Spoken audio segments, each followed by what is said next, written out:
ATM એને ઉપાડી દીધા પૈસા અને કિંજલને આપ્યા તો જેવી ખુશ થઈ જઈ. જુઓ 30 દિવસ બ્લોગ ચેલેન્જમાં આપણો છે 16મો દિવસ અને હું તો એટી થઈને બૂટ પહેરીને તૈયાર થઈ ગયો. ચેવો લાગુ કોમેન્ટ કરો બરોબર. પછી તો પોકી ગયા બાઈક અને કિંજલે લગાવી દીધી થેલી અને આપણે બાઈક ચાલુ કરીને આપણે જવાનું છે દક્ષિણ મામાના ઘરે. પછી તો બાકા ઝીકી બોલાવતા અમે ત્રણે નીકળી પડ્યા જવા માટે.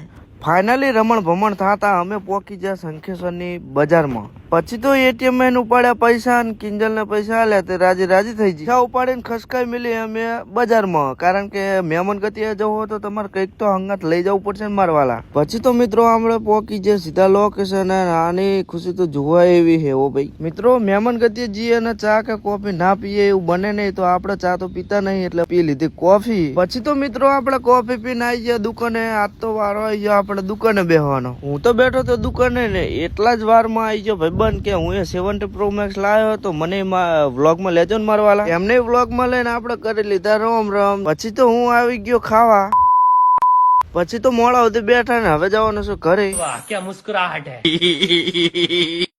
પછી તો પોકી જા હંકે ને આપણે પોકી જા ઠેકાણે, કારણ કે ભૂખ લાગી હતી. પોકી જા મંચુરિયન ખાવા. પછી તો બાઇક લઈને ખસકાઈ મિલી ઘર બાજુ. એમાં આજનું વાતાવરણ તો ખતરનાક દેખાઈ રહ્યું.